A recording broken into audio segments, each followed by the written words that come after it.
Nick aqui. E hoje eu tô aqui para mais um episódio de Babilônicas, mas esse episódio é um episódio muito especial.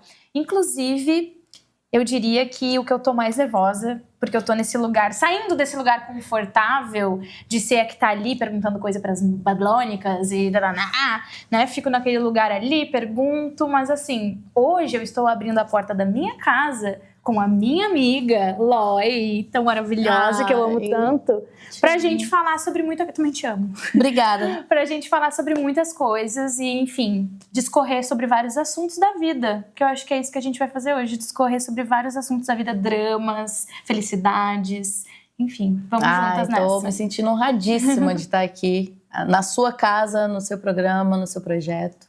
Obrigada por ter aceitado. Tamo junto. E vamos pegar aqui nosso pãozinho. Patrocinadas pela KVZ do Leme. Vinho, pipoquinha, quitutinho e vamos hablar e chorar, talvez. Será? Provavelmente. Com certeza. Né? Duas choronas juntas. E é isso, vamos nessa, que esse aqui vai ser uma coisa mais... Tô em casa, tô com os amigos, tô bebendo vinho, a gente vai, enfim, falar várias coisas. E é isso. Diretora, manda bala. Infância e arte. Primeiras memórias criativas, contato com a arte. Quem eram quando crianças e sonhos daquela época? Conta um pouco pra gente. Meu Deus. Gente, enfim, eu nasci uma criança muito comunicativa e expressiva, né? Que eu diria que a arte acaba sendo essa expressão que a gente explode pro mundo, né? E aí, na Gincana de São Jerônimo, que é a minha cidade natal, foi onde eu tive meus primeiros contatos com a arte, né? Onde a gente tem o baile da Gincana, hoje Festival de Artes Cênicas, e que de lá saem muitos artistas, muitos.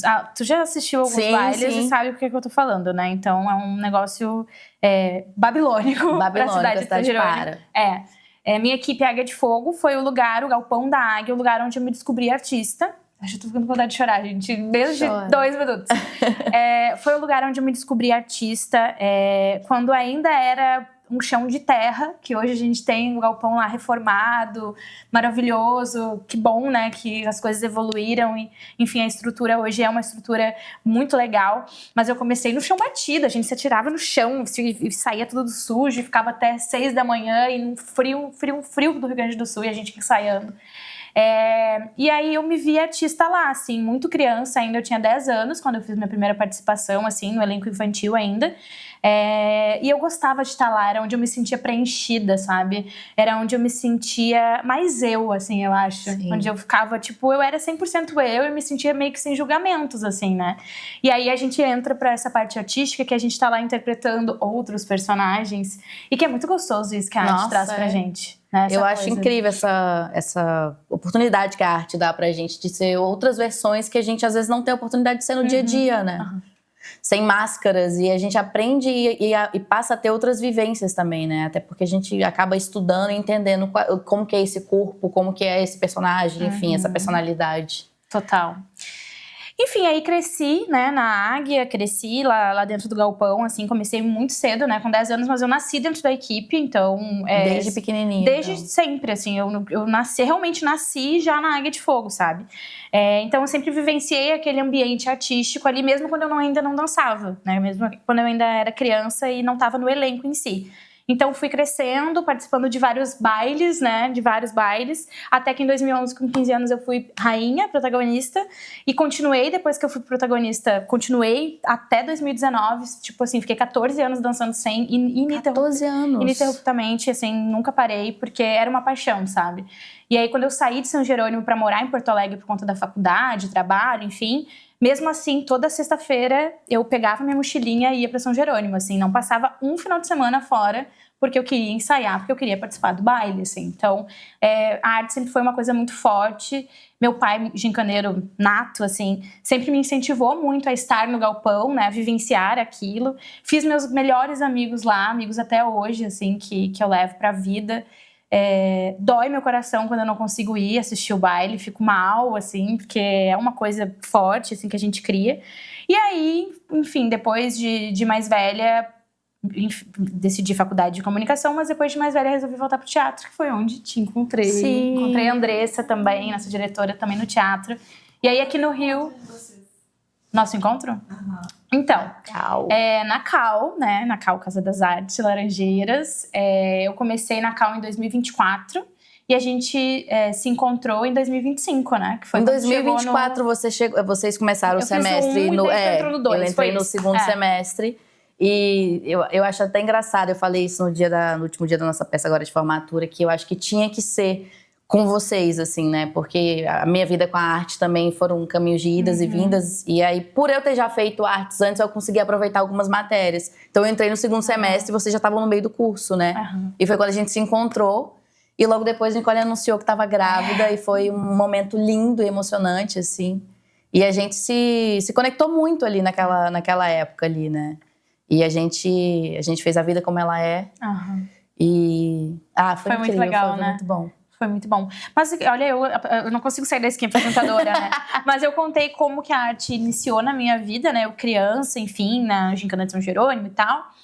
Como que foi o teu encontro com a arte? Ele foi desde criança também? Pra mim foi desde criança também. Eu acho que a gente vai crescendo e aí, enfim, a sociedade, a gente vai criando algumas amarras, assim. Mas eu era muito, muito, muito despojada. E aí botava a família inteira pra ficar num cantinho, fazer apresentações, inventava figurino, fazia vários faz de conta. E aí na escola, quando Onde eu tinha... Isso em Brasília. Brasília.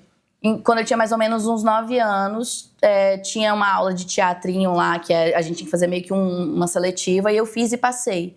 E minha mãe, ela tinha uma coisa que era colocar os filhos sempre num esporte, numa atividade cultural e num idioma, né? Então eu fazia inglês, a atividade cultural, no caso, era dança e natação. E eu queria muito fazer teatro. Aí quando eu passei, eu falei, mãe, por favor, deixa pro teatro. Aí ela, não, teatro, já faz dança. Eu falei, por favor, fiz. E aí a gente fez a Revolta dos Brinquedos, que é uma peça muito legal.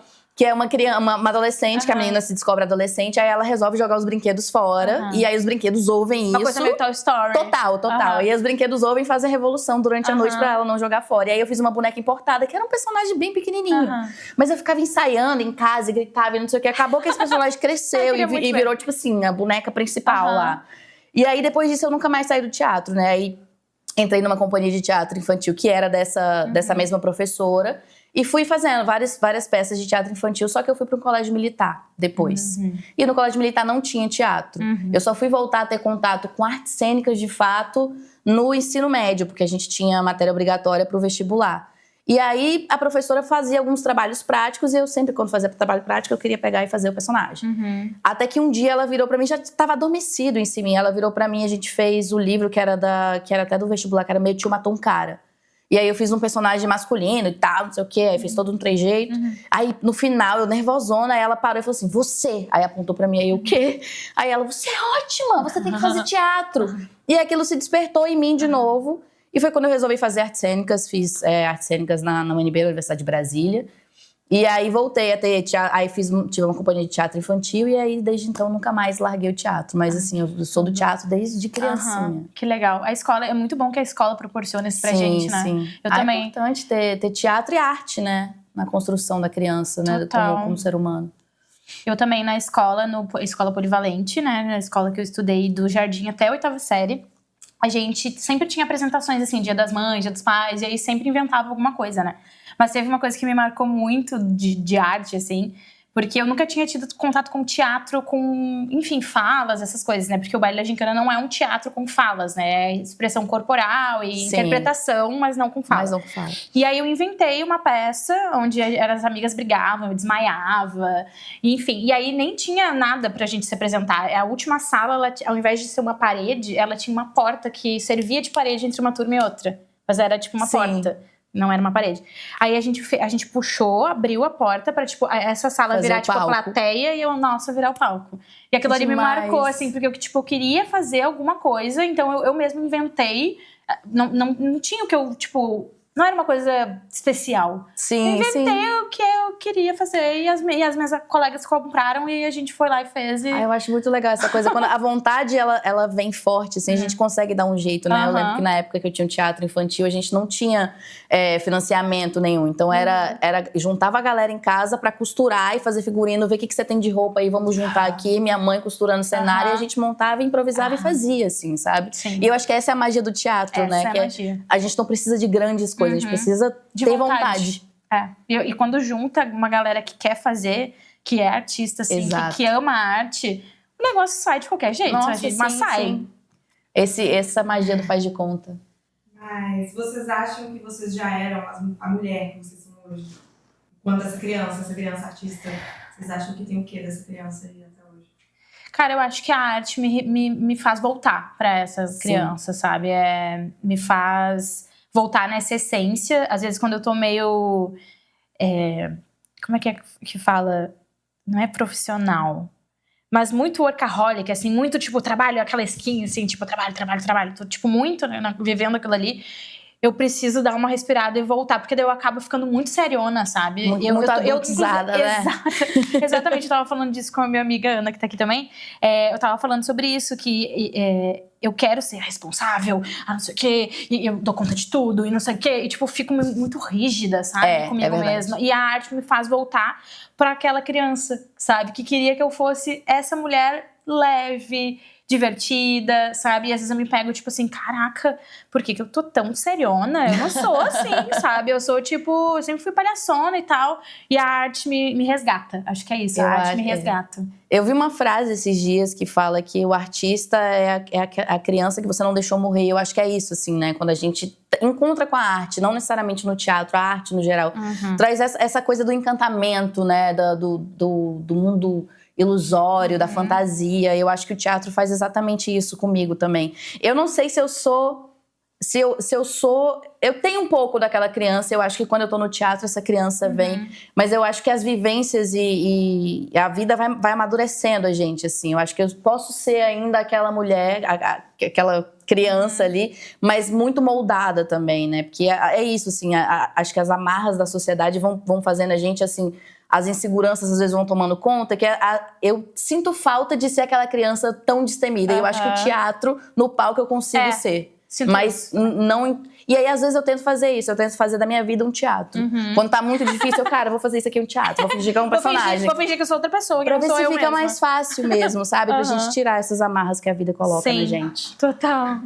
Vamos lá, gente. Qual o preço da liberdade pra vocês que são de fora e chegaram aqui no Rio? Como é que foi essa mudança? Já falando dessa chegada, saindo da cidade natal, falando disso.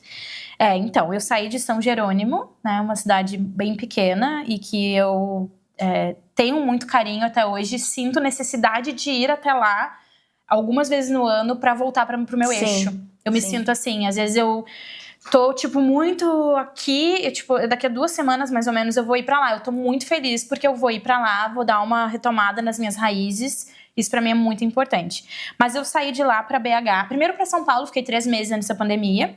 Já senti aquela coisa da cidade grande. Eu sempre falo que quando eu cheguei, tanto em São Paulo, quanto BH e quanto Rio de Janeiro, eu me sentia a Ana Francisca de Chocolate com Pimenta, que chega meio assim e, tipo, se sente meio compreendida, meio patinho feio, assim, e as pessoas já um pouco mais pra frente, e tu meio com aquele cabelo assim, sabe? Enfim, tanto que eu até tive um episódio aqui em que aconteceu de eu me sentir meio perdida, de eu querer muito ser amiga, tipo, de pessoas que apareceram assim, e não deu match, sabe? E eu me senti tipo, eu acho que talvez é o meu jeito de me vestir, ou, sabe? Aquela coisa, faltou só cair a tinta verde daquela cena e que ela fica humilhada, e daí depois eu parei, não, calma. Mas você não chegou a mudar o seu jeito por causa disso? Tentei mudar um pouquinho. Tentei mudar um pouquinho, mas depois eu voltei pra mim, assim, e, enfim. E acho que foi até bom também essa transição e eu passar por tudo aquilo. Mas, voltando, eu me sentia meio assim nessas 3 cidades, que são as cidades grandes, né? Mas a minha chegada no Rio foi num momento também de transição de pandemia para sair de pandemia. Então, tipo, eram poucos amigos, né, que a gente tinha, assim, era tipo amigo do amigo, né? Mas não era tipo, vai num bar, vai pro teatro e faz o teu grupo. Foram duas mudanças grandes ao mesmo tempo, né? Porque essa saída da pandemia pra volta à sociedade foi uma grande mudança pra todo mundo. Foi, total. E aí eu cheguei aqui e, enfim, passei por esse perrengue, assim, de não ter as minhas pessoas. Que foi quando eu cheguei na Cal, eu encontrei vocês, assim, e foi onde eu acho que eu retomei o meu eixo, sabe? Mas logo que eu cheguei, mais ou menos quando tava pra fazer 1 ano, eu queria voltar pra BH. Que era onde eu tava antes, né? Sim, já tava ambientada lá. Eu tive um pane, assim, e falei pro Felipe, eu não quero mais, eu quero voltar pra BH, não tô me adaptando aqui. Tipo, eu tinha tido essa situação de eu não achar minha galera, minha tribo, sabe? Então tinha, tipo, meu primo, o Alan, que é um dos meus melhores amigos, a Ana, mas assim, não tinha, sabe? tava muito perdida, assim. E aí eu, não, vamos voltar pra BH. O Felipe, não, calma, tipo, vai dar certo. Aí eu comecei a trabalhar presencial. Ia presencial uma vez na semana, conheci outras pessoas. Comecei a entender a cidade, que eu acho que isso é uma coisa de quando a gente sai, quando você dinâmica da cidade. Exato. E a pandemia prendeu a gente muito em casa, né? Totalmente. E aí, eu comecei a me entender no Rio, comecei a ver que não é o meu lugar, sim, sabe? É o meu espaço também. E aí eu decidi que eu ia fazer a Cal. Comecei a fazer curso livre lá, e aí comecei a resgatar, que eu acho que volta muito para aquele início, daquela mulher que era aquela criança. E aí foi quando eu, tô criando as minhas raízes aqui também. Tipo, sabe? Não é só São Jerônimo que tem as minhas raízes. Agora eu também tenho as minhas raízes aqui. Mas São Jerônimo é onde eu me aterro, né? Assim, volto pro eixo. Mas aí eu tive essa turbulência, conheci a galera da Cal, né? Conheci esses artistas que se tornaram amigos. Num momento em que eu engravidei. Então, teve mais essa conexão. E aí, eu me achei no Rio, assim. E aí, hoje em dia, eu posso dizer que eu sou feliz aqui, sabe? Que aqui também é o meu lugar. Não só esse lugar é o meu lugar, mas que aqui também é o meu lugar, sabe? Mas, assim, não foi fácil me adaptar. Eu achei bem difícil me adaptar no Rio, assim. BH eu me adaptei bem fácil. Tipo, a galera... Pra BH você foi antes da pandemia? Era pandemia também. Era pandemia já. Mas o mineiro é diferente, né? É diferente, assim, eu me senti em casa mais rápido. Hoje em dia eu tenho amigos cariocas que eu amo, assim, tipo, galera que me deu super bem. Mas foi mais rápido pra mim essa mudança em BH do que aqui. Aqui eu passei um perrenguinho. Eu acho engraçado você falar isso, porque eu fui criada em Brasília, Bahia. E Brasília pra mim foi muito difícil também por um momento. Eu lembro que eu falava, eu não gosto dessa cidade. Minha mãe falava, você não pode falar assim do lugar que você mora. Porque eu achava as pessoas muito fechadas, é tudo muito em bolhas ali. Então, até você entrar numa bolha, eu também passei um perrengue, até eu conseguir entrar de fato em bolhas, foi muito difícil. Então, não me sentia bem lá de jeito nenhum. Quando você entra, aí você é fidelizado dentro daquela bolha. Eu já tenho grandes amigos lá. E aí, eu morei em muitos lugares, né? Morei em Brasília, morei em Salvador, morei em São Paulo, que eu também achei muito difícil também de me adaptar num determinado momento, assim.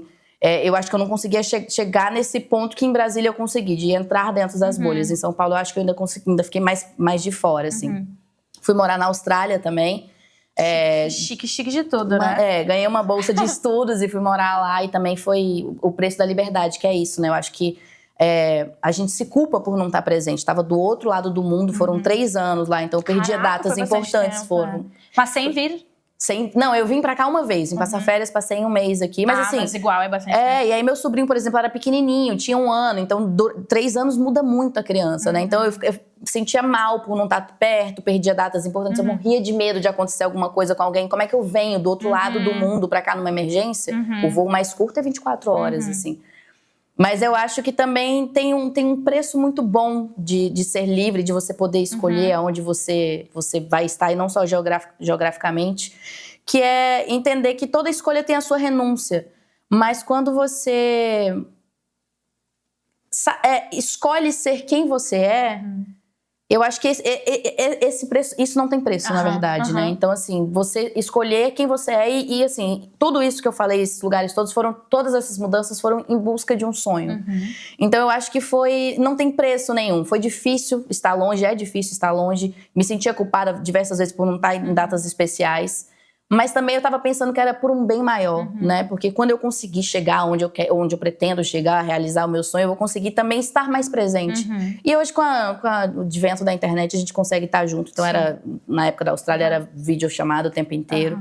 Mas eu acho que quando eu cheguei aqui no Rio, eu me senti muito em casa. Porque eu sinto que o carioca é muito parecido com o baiano, é muito receptivo, é muito festeiro, recebe você em casa, assim, no primeiro dia já tava todo mundo me abraçando, vai lá pra minha casa amanhã. Eu falei, gente, peraí, na sua casa amanhã? A gente tem nem intimidade. Então, eu acho que foi diferente o meu processo, porque eu também já entrei direto na Cal. Sim. Que eu acho que é isso. Então, já entrei numa tribo que é assim, entrei num lugar que teatro é uma coisa que eu amo gente fazer. Da gente, né? É gente da gente, fui muito bem recebida. A nossa turma e a gente virou uma família, um grupo de amigos, assim, né? Eu acho que eu nunca tinha sido tão bem recebida em nenhum outro lugar, a não ser em Salvador, porque eu já sou de lá, né? Mas, assim, eu acho que é isso, assim, a gente encarar, às vezes, que as nossas escolhas têm renúncias e que, às vezes, são doloridas, mas que também, lá na frente, esses resultados vão vir de alguma maneira, né? Perfeito. Eu acho que enxugando tudo, eu acho que, pra mim, o preço da liberdade é a dor.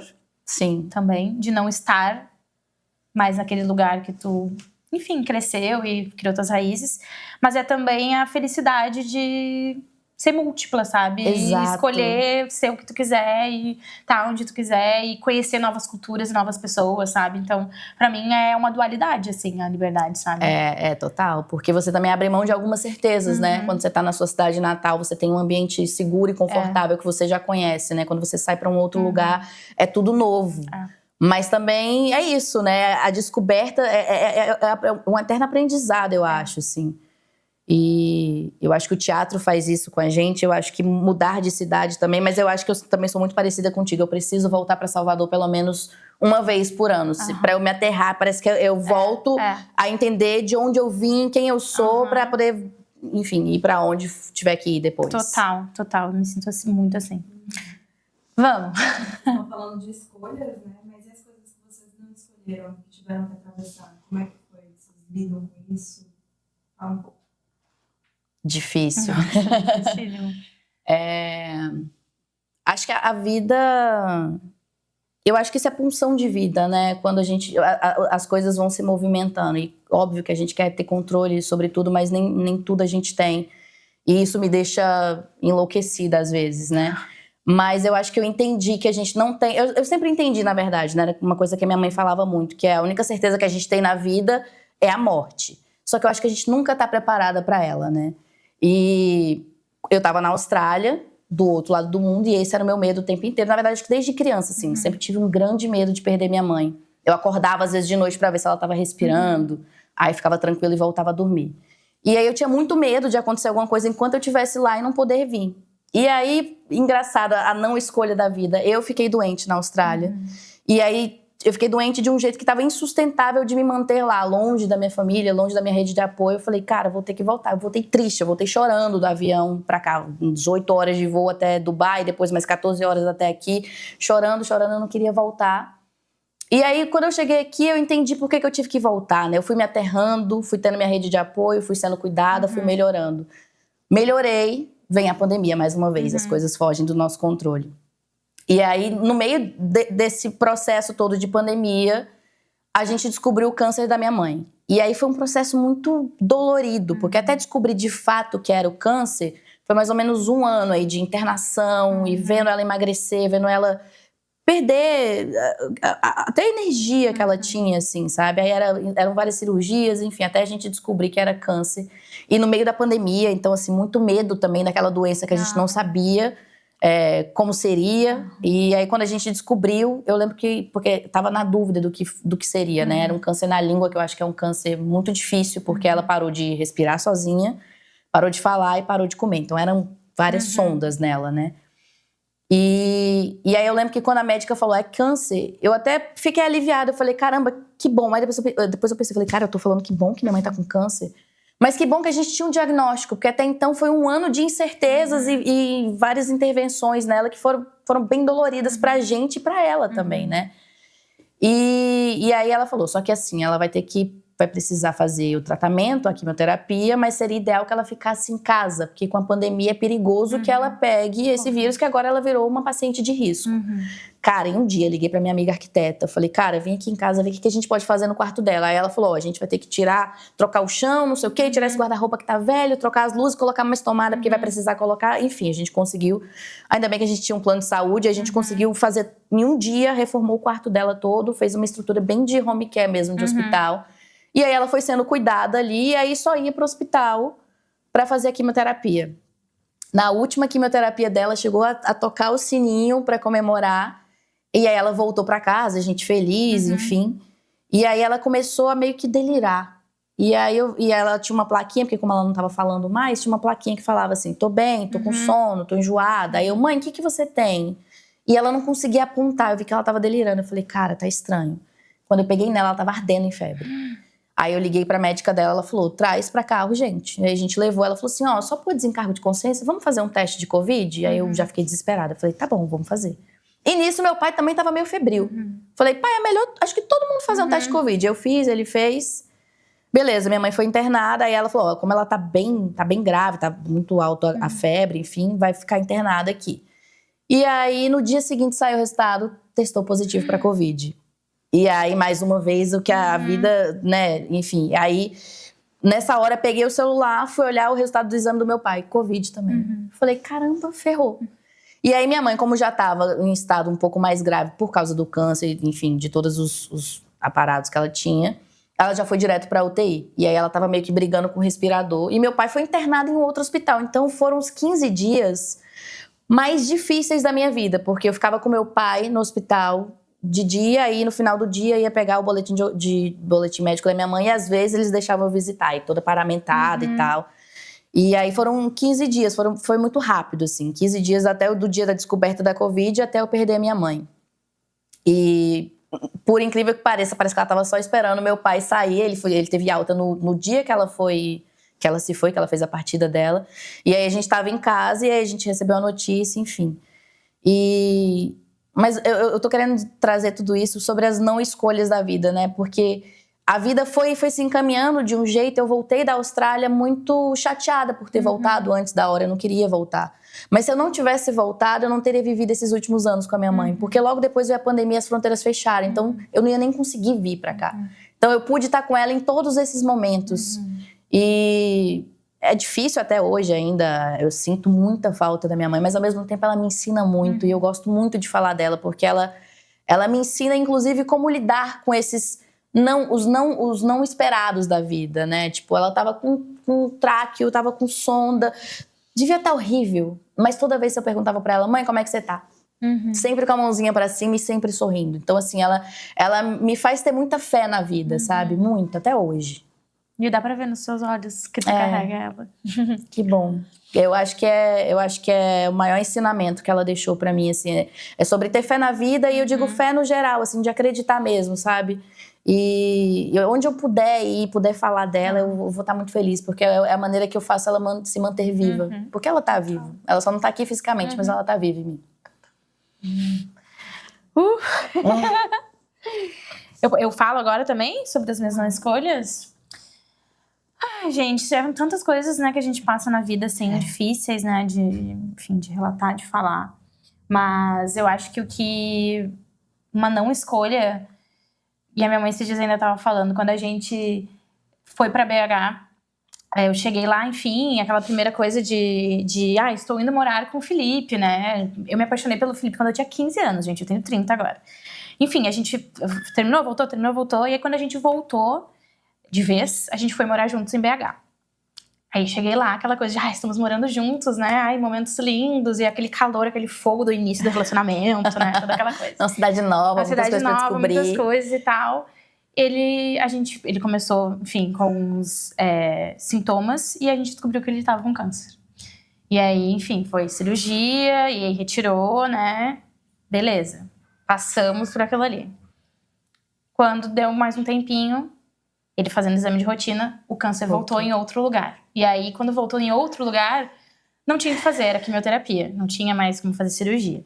E a gente lá, primeira vez nossa, assim, tipo, minha, né, principalmente, saindo de casa, da asa dos meus pais, e vivendo uma vida Não, ainda a gente se casou depois oficialmente, mas uma vida de uma mulher adulta casada, só que tendo que acompanhar o meu marido nas quimioterapias, assim, e sem suporte algum, porque a família não podia sair de lá pra, enfim, ir nos ajudar, né? E foi bem difícil, assim. Eu lembro de um dia que eu fui pro banheiro, tipo, e ele ficou muito debilitado. Sabe como é que é, né? Ele ficou totalmente sem cabelo, sem a sobrancelha. Então, aquele aspecto, né, de a boca sem cor. Então, era o dia todo, tipo, enjoado. Fica muito fraco. Né? E eu tinha que trabalhar. Então, eu trabalhava do hospital com o computador ali no colo, e enfim. E aí, teve um dia que eu tava muito triste, assim, muito cansada também. E aí, eu fui pro banheiro e comecei a chorar. E aí, eu chorava, só que eu botava a minha mão na boca, assim, pra ele não ouvir. E aí, eu liguei pra minha mãe e falei, tipo, tô muito mal, tô muito triste, tô, tipo, em desespero e tal. E, tipo, pandemia, e, né, a gente ali, rotina de hospital todo dia. Enfim, e aí os médicos sempre foram muito otimistas, dizendo que ia dar tudo certo, sabe? Que ele descobriu bastante antecedência, assim, justamente por já ter tido antes, né? Sim. E aí, enfim, o tratamento foi exaustivo, principalmente pra ele, claro, né? Mas aí a gente ele bateu o sino, eu lembrei quando tu falou, assim, ele bateu o sino, e aí nas últimas semanas, assim, da químio dele, ele recebeu um retorno de que ele tinha conseguido uma vaga aqui. Ai, E aí foi ele fez a entrevista na maca, assim, deitado, totalmente sem cabelo, sem sobrancelha e tal. E aí a gente vai morar no Rio, tipo assim, ai meu Deus! E aí começamos a ver apartamento e tal, mas vivendo foi bom por isso, assim, porque a gente tava vivendo um momento muito tenso. E aí veio essa notícia que foi tipo um gás pra gente, não, a gente vai passar por isso. Sim. E lá na frente a gente vai, tipo, viver uma nova vida, assim, sabe? E aí foi o que aconteceu, mas foi bem difícil, assim, foi uma não escolha da vida que surgiu num momento em que eu também tava vivendo essa transição de uma jovem adulta, e nem era pra adulta ainda, porque eu tava com 25, assim, então queria também curtir a vida, né, Sim, e essa coisa toda, e aí a gente tava vivendo esse momento, assim, mas ao mesmo tempo também nos uniu bastante, sabe, foi uma coisa que nos uniu bastante, mas foi bem tenso, bem tenso. Eu acho que tem coisas na vida, essas não escolhas que vêm, assim, mas que a gente sempre tem uma lição depois. Eu lembro que isso também foi muito, muito importante, assim, essa coisa da minha mãe estar doente, estar em casa, a gente tinha que fazer um revezamento para estar com ela, né? Então a gente se uniu, nós somos 4 irmãos, nós somos 4. Então a gente se uniu de uma maneira que a gente já era unido, mas de uma maneira que a gente nunca tinha se unido antes, e cada um oferecendo o que podia de melhor, assim. Meu irmão é todo dos números, contador, ele ficava mais com essa parte de relacionamento com plano de saúde, Legal. tem que decidir não sei o quê, quantidade. Aí meu outro irmão é mais do cuidado, peraí, tá faltando luva aqui, tá faltando não sei o quê, tá, o remédio tá faltando. A minha irmã, mais prática, vamos organizar a casa aqui, organizar o quarto pra ela, e eu mais no cuidado com ela, de vamos andar e tomar um solzinho, vamos fazer tal coisa. Então eu acho que também tem o seu lado bom, assim, né? Eu acho, e é uma coisa que ela deixou hoje. A gente é muito mais unido do que antes, assim. Isso é um ponto. Acho que a gente tá fugindo um pouquinho, mas eu preciso falar exatamente sobre isso, assim. Foi um momento que me mostrou muito em relação à presença das pessoas, mesmo que fosse digital, assim, né? Porque era pandemia, nem tinha como ninguém ir pra lá. Mas, assim, eu lembro muito das pessoas que tiravam tempo pra saber como ele tava. Sim, isso tiravam tempo pra saber como a gente tava lidando com aquilo, assim, sabe? O Pedro foi uma pessoa que foi lá, a gente fez, enfim, uma decoração pro Felipe acho que era a última químio, a gente botou uns balões, teve um amigo meu que rapou a cabeça dele, tava lá, o Vinícius. Então, assim, teve pessoas que marcaram, sabe? Sempre apoiando e tal. E a gente passa também por um momento difícil, que é também da gente sentir falta de algumas pessoas, né? Ai, tipo, sim. Tipo, esperar, talvez, essas expectativas que a gente cria, assim, né?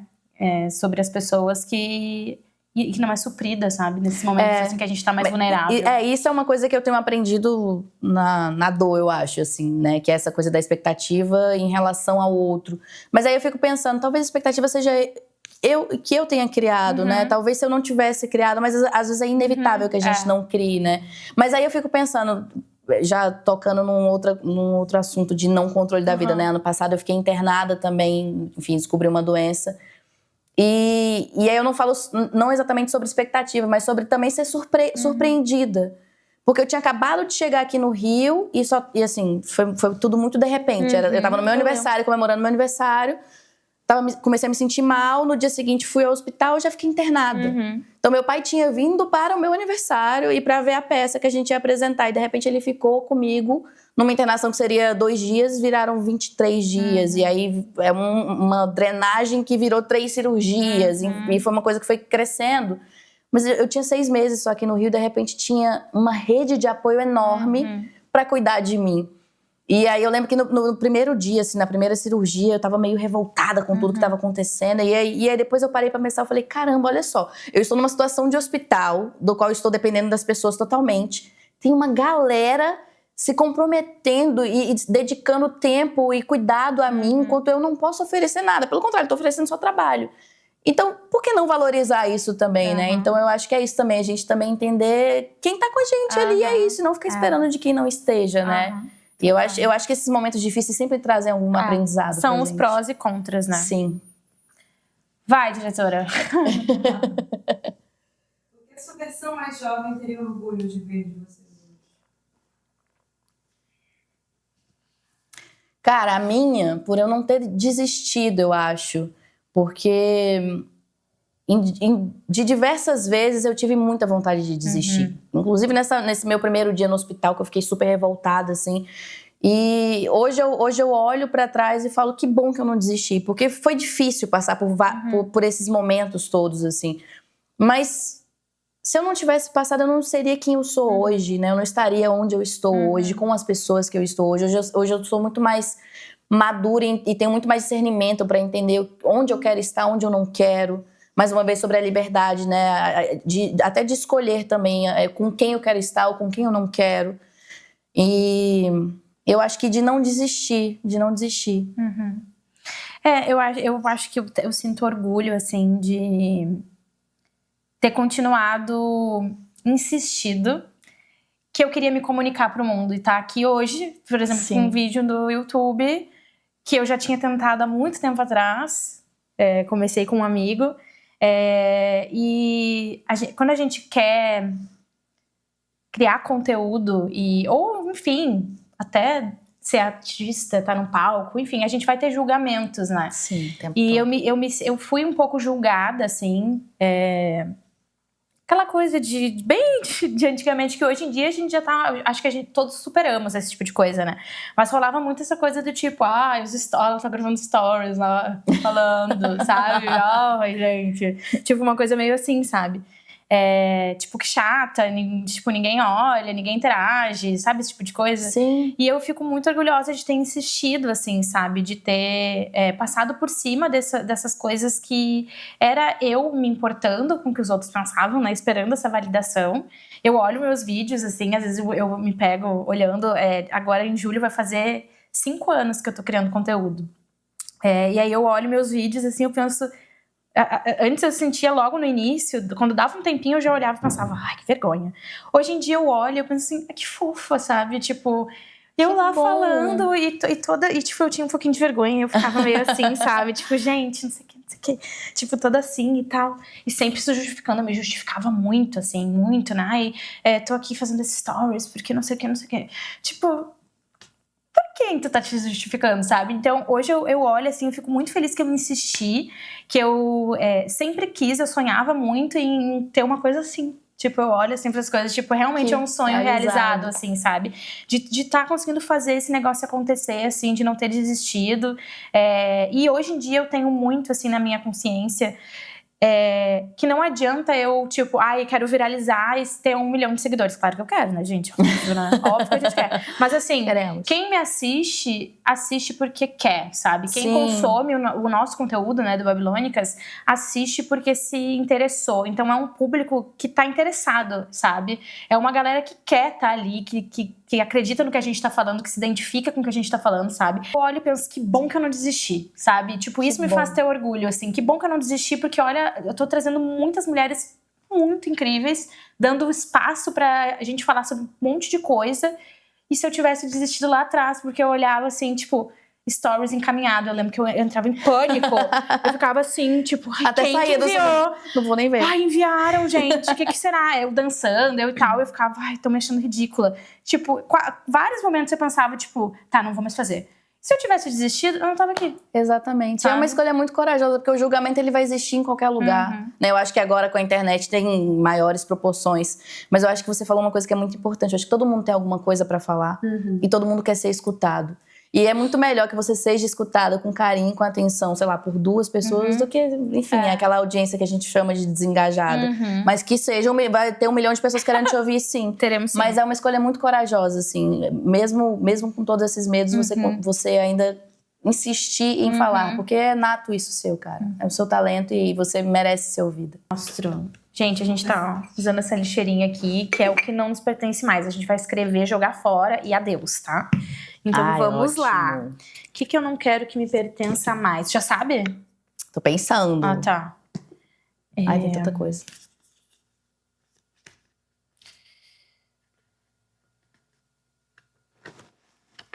Cara, eu já sei. Vou escrever aqui.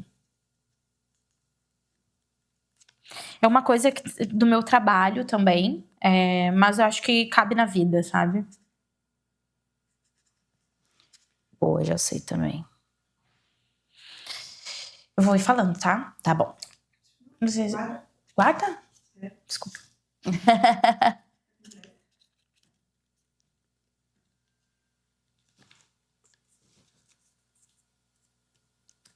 Pronto. Boa. Fala Tá bom. Medo de me posicionar. De me posicionar, tipo, falar não, de me posicionar firme, de me manter firme em alguma coisa que eu preciso tomar alguma decisão, de medo de ser mal interpretada com o meu posicionamento, de ser taxada de arrogante, de mal educada ou algo nesse sentido. Então, é sempre dando lugar à meiguice, à queridez, por medo de me posicionar. Eu não quero mais isso. Tá certíssima. Uma vez eu vi um vídeo da Lady Gaga que ela fala isso, quando você diz sim pros outros, você diz não pra si. Então é também não dizer não pra você. Só vai, só se posiciona. Eu coloquei insegurança e medo de julgamento. Porque é isso, né? A gente, assim, eu particularmente, você também, né? A gente escolheu duas profissões que estão mais abertas ao julgamento, né? Teatro, você tá no palco o tempo todo ali, a comunicação também. E se a gente deixar o medo falar mais alto, ele vai travar a gente. Eu não quero mais que isso me trave. Vou com julgamento mesmo, porque ele vai ter em todo lugar, sabe? Então, assim, é a gente ter consciência de quem a gente é, da mulher que a gente é, da profissional que a gente é e seguir mesmo com medo. É isso. Tchau, vai com Deus. Vai tarde. Vai tarde, idiota. Começa a se punir, né? Eu sou muito idiota. Qual foi a atitude mais babilônica que vocês já tiveram? Uou. Caraca, gente. Essa eu quero ouvir de você primeiro. Cara, parece que o jogo virou, não é mesmo? Parece que o jogo virou. É porque eu sou muito babilônica, gente. São muitas atitudes. Todas as atitudes, desde que eu nasci. Todo dia que eu acordo, eu olho e penso, que atitude babilônica acordar e levantar da cama e seguir pra babilônica. Cara, eu acho que é escolher ser eu mesma, assim. Não me deixar corromper pelo sistema mesmo, sabe? De querer manter minha essência, assim, e que às vezes isso nos custa... alguns crescimentos, nos custa pertencer a algumas coisas, porque a gente não quer negociar, sabe? Sim. O inegociável, assim. Então, acho que me manter sendo eu, assim, eu me sinto feliz, assim, acho que é uma atitude babilônica, assim, sempre tentar manter a minha essência. Independente do que for, assim. Acho que é uma coisa que veio muito dos meus pais, assim. Meus pais são pessoas muito expansivas. Então, eles puxam pessoas pra perto. E eles têm uma essência muito deles, assim, sabe? Que eu, desde criança, vejo eles não deixar morrer. Sabe? Que é aquela coisa, tipo assim, eles querem sábados fazer o churrasquinho deles e ouvir o axé, sabe? E é a essência deles, independente de onde eles estão. Agora eles, né, saíram do Rio Grande do Sul, vieram pra cá pra viver a vida perto da gente, né? Acho que justamente pra manter essa essência de família, que é uma coisa muito forte que hoje em dia eu carrego muito, sabe? Então acho que vem dos meus pais essa coisa de não negociar quem eu sou, sabe? Continuar sendo assim quem eu sou mesmo e é isso. E quem gostar, gostou. Quem não gostar, não gostou. Beijo, tchau. Não, e dá pra sentir isso, né? E vocês são muito agregadores, né? Tipo, vocês chegaram aqui, mas ao mesmo tempo já estão construindo uma família, uma rede. E eu me sinto muito em casa quando eu tô com vocês, assim. Eu acho isso incrível. Ah, que bom. Então quer dizer que tá dando certo. Tá essa essência super. que a gente tá mantendo tá dando certo. Continue. E tu, qual foi a tua atitude mais babilônica? A minha atitude mais babilônica... Cara, eu vou falar uma coisa que eu acho que foi um grande divisor de águas na minha vida, que foi quando eu morava na Austrália, porque desde pequena eu sofria muito bullying em relação ao meu cabelo, muito. E isso virou uma coisa gigantesca pra mim, de eu comprar shampoo de cabelo liso pra passar no cabelo, achando que meu cabelo ia estar liso no dia seguinte, né? Então eu alisei meu cabelo por muito tempo. E eu não tinha coragem, às vezes eu ainda tinha isso, né? Ficava perguntando pras pessoas, e se eu colocar trança? E se eu voltar com o meu cabelo cacheado? As pessoas falavam, nossa, não faz isso não. E eu fui me deixando entrar isso na minha cabeça. Quando chegou na Austrália, eu falei, quer saber? Eu tô do outro lado do mundo. Vou fazer o que eu quiser, porque se alguém falar alguma coisa, tô aqui mesmo, tô longe. E aí eu fui e coloquei trança. E aí eu volto numa questão também que é muito legal sobre as inspirações e ter referências, né? Nessa época a Isa tinha acabado de surgir, né? A cantora Isa. E aí a gente tava num restaurante brasileiro lá, inclusive tava passando o clipe dela, ela com trança, assim, e eu olhei para aquilo, eu falei, caraca, que bonita, né? E aí aquilo me despertou, e aí junto com a coragem de estar longe, eu falei, vou fazer, fiz trança. E isso foi para mim assim um divisor de águas, porque a partir daí eu passei a me entender muito mais como mulher, entender a minha ancestralidade, o meu valor e entender também sobre esses preconceitos, os racismos que eu sofri. E foi uma atitude muito corajosa também, até porque já era muito difícil. Eu já diversas vezes em saídas de shopping, de lojas de shopping, ou em mercado, eu já fui seguida, ou já pediram para olhar minha notinha fiscal, e eu pensava, cara, quando eu colocar o cabelo, eu vou assumir mais isso ainda, isso vai aumentar. Mas eu falei, cara, eu vou assim mesmo, porque essa sou eu, sabe? E hoje eu me enxergo muito melhor. Quando eu olho no espelho, eu consigo me aceitar muito mais. E é isso também. E aí eu vejo a minha sobrinha hoje, por exemplo, me vendo também. Aí ela tá querendo cuidar dos cachinhos dela. Então a gente vai vendo essa atitude babilônica de e geração acontecendo de geração em geração. E inspira, né? eu acho que isso foi uma mudança de chave assim, na minha vida em relação a eu comigo mesma e a minha aceitação também como mulher, e, enfim, é isso. Incrível. Eu queria falar uma última coisinha, que a gente falou sobre os percalços da vida, e é uma coisa que eu lembro que eu tinha anotado para não esquecer de falar, e que eu sinto que talvez tenha sido até um pouco de uma atitude babilônica, assim, que eu tive, que foi de falar um pouco mais abertamente sobre no meu puerpério, no início dele, assim. Aqueles primeiros dias que eu só chorava e eu pensava, por que eu tive esse bebê? Tipo assim.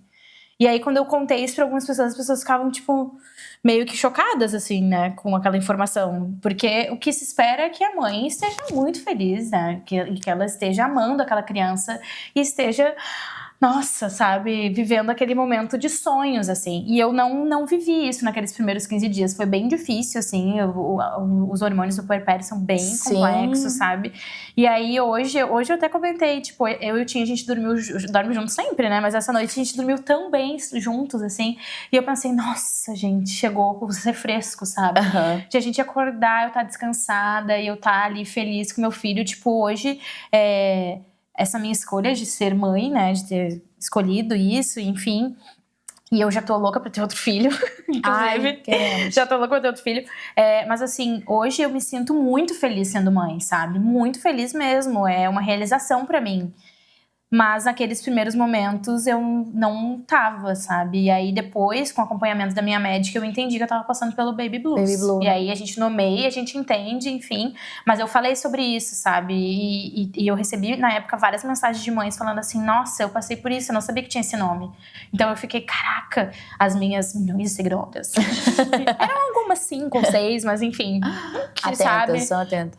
Que estavam ali conversando e trocando comigo. Eu me lembro que eu fiquei, tipo, feliz com uma coisa que não é tão legal acontecer comigo e de eu conseguir, através da internet, com a minha verdade, alcançar essas pessoas e falar sobre isso que é tão feio. Como que uma mãe não tá sendo feliz vendo amando aquela criança ali, Mas né? é importante falar, né? Minha irmã teve também, eu lembro disso, assim. Eu lembro que ela se sentia muito culpada também, né? E aí o julgamento de quem tá de fora é justamente isso. Como assim, né? Foi uma escolha sua, né? Mas a gente não entende exatamente as dores, né? Uma avalanche de hormônios ali. Total.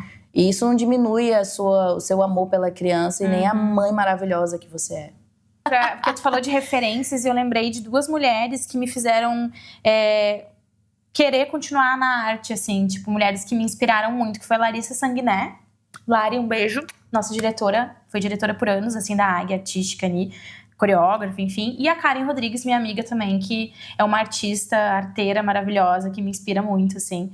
Então foram 2 mulheres que me marcaram desde a minha adolescência ali pra vida adulta de, caraca, elas são artistas que estão aí no corre e me inspirou, sabe? Enfim, eu lembrei de só comentar isso. Então, a gente vai fazer aqui, depois de tanto papo, né, cabeça, enfim, a gente vai fazer uma dinâmica que tá muito em alta agora, que é a interpretação em diferentes emoções, já que somos artistas, né, atrizes, atoras, que é a frase, tu é babilônica. Então, a gente Tu vai é babilônica a frase? tu é babilônica. Aí, a gente vai falar feliz. Tem que falar olhando pra câmera? É. Tu é babilônica! Vai, Eu sei. fala o próximo. Agora, feliz também. Não. Cada um No próximo, fala emoção. um sentimento? Emocionada. Tu é babilônica. Babilônica.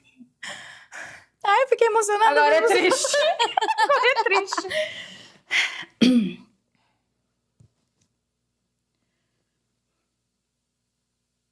Tu é babilônica. Eu fiquei muito triste. Eu fiquei muito triste. Agora é brava. Ai, meu Deus. Eita, solta a fera, solta a a skin da minha voracia aqui. Vou até mudar a postura aqui de quem tá brava, sabe? Tu é babilônica. Desculpa, vó, desculpa. Agora é debochada. Tu é bem babilônica, hein? Teve até um em. Eu- Gostei. Ai, apaixonada. Ah.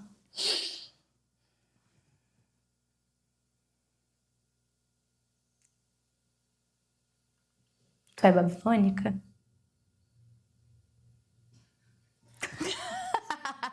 Olhar 43. E é Felipe isso. Cuide. Terminamos o nosso Ai, programa. amiga, foi real. incrível, incrível fazer parte. A A frase. Qual é a frase? Tá escrita aí. Tu é babilônica. Já é mesmo? Liberdade é pouco, que eu desejo ainda não tem nome. Ah, é. É tá. junto? Aham. Liberdade é pouco, que eu desejo ainda não tem. Passa a mão aqui, que o cabelo ficou isso. Fala olhando pra câmera ou... Por essa aqui, né? Viewpoints. Uhum. Vamos lá. Liberdade é pouco. O que eu desejo ainda não tem nome. Tchau, até o próximo.